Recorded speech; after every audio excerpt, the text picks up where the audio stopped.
تو اپنے آپ کو دیکھ اور اپنے وجود کو دیکھ، پھر ماں کی قربانیوں کو دیکھ تو سگی ماں نے کتنی بڑی قربانی دی ہے۔ تجھے کیا لگتا کہ تجھے سونے کی انگوٹھی پہنائی جاتی تب ماں ہونے کا حق ادا کر پاتی؟ تجھے تیرے گلے میں سونے کا ہار ڈالا جاتا تب ماں ہونے کا حق ادا کرتی؟ سن تو صحیح، ذرا دل پہ ہاتھ رکھ کے سنیے گا، ماں کی قربانیاں کتنی عظیم ہیں۔ جب 3 ماہ کا عرصہ گزرتا ہے تم ماں کے شکم میں آتے ہو، ماں اپنی مرضی کا کھانا چھوڑ دیتی ہے تاکہ تم صحیح و سالم رہ سکو۔ جب 6 مہینے کا عرصہ گزر جاتا ہے ماں اپنی مرضی سے لیٹنا چھوڑ دیتی ہے، اپنی مرضی کے کھانے پینے چھوڑ دیتی ہے تاکہ تیری زندگی سلامت رکھے۔ جیسے تیسے کر کر کے جب اس کی زندگی کے 9 ماہ گزرتے ہیں تب خدا کی قسم جب تیرے وجود کا وقت قریب آتا ہے اور ڈاکٹر کے پاس ماں جاتی ہے، ڈاکٹر بالا لگاتا ہے، الٹرا ساؤنڈ کے ذریعے کہہ دیتا ہے نہیں اب بچہ دنیا میں نارمل طریقے سے نہیں آئے گا، کہا پھر کہ اس ماں کا آپریشن کیا جائے گا۔ کیا مطلب ہے آپریشن کرنے کا؟ پیٹ کے ساتھ کھالیں کاٹی جائیں گی تب جا کے بچے کو زندگی دی جائے گی۔ مجھے بتا تو سکی، ذرا سوچ تو سکی، جب زندگی کا یہ مقام آ جائے،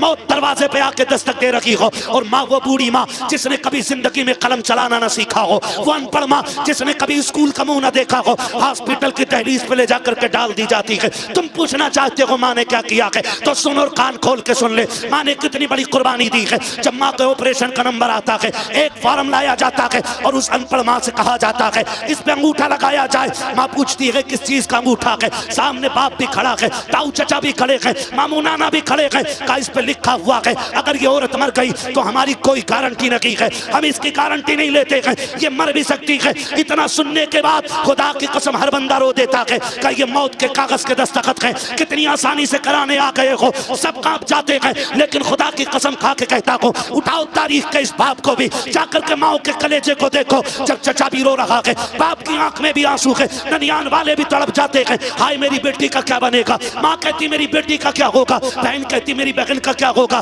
شوہر کہتی بیوی چلی جائے گی تو میں کیا کروں گا؟ یہ شوہر سوچ کے روتا ہے، لیکن سلام ماں کی محبتوں کو وہ ہنستے ہنستے کہتی کاغذ آگے لاؤ، جلدی سے انگوٹھا لے لو، اگر دیر ہو گئی تو بیٹے کی جان چلی جائے گی، بچہ مر جائے گا۔ ڈاکٹر سے کہتی لا جلدی سے انگوٹھا لے، پھر ڈاکٹر آ کر کے کہتا ہے بتاؤ چچا چاہیے کہ بچہ؟ تو ماں کی زبان سے جملہ نکلتا ہے میں رہوں نہ رہوں میرا لال سلامت رہنا چاہیے، میں رہوں نہ رہوں میرا بچہ سلامت رہنا چاہیے۔ اس ماں سے کیسے کہہ دیتے ہو؟ تیری اوقات کیا ہے؟ تیری حیثیت کیا ہے؟ کس منہ سے اس ماں سے غلط بات کرتے ہو، غلط لہجے میں بات کرتے ہو؟ تمہیں خدا کا واسطہ دے کر کہتا ہوں اگر ماں ہے تو قدر کر لو، اس لیے کہ دنیا کی ہر شے کو دولت سے خریدا جا سکتا ہے لیکن ماں باپ خدا نصیبوں سے عطا فرمایا کرتا ہے۔ نعرہ تکبیر، نعرہ رسالت۔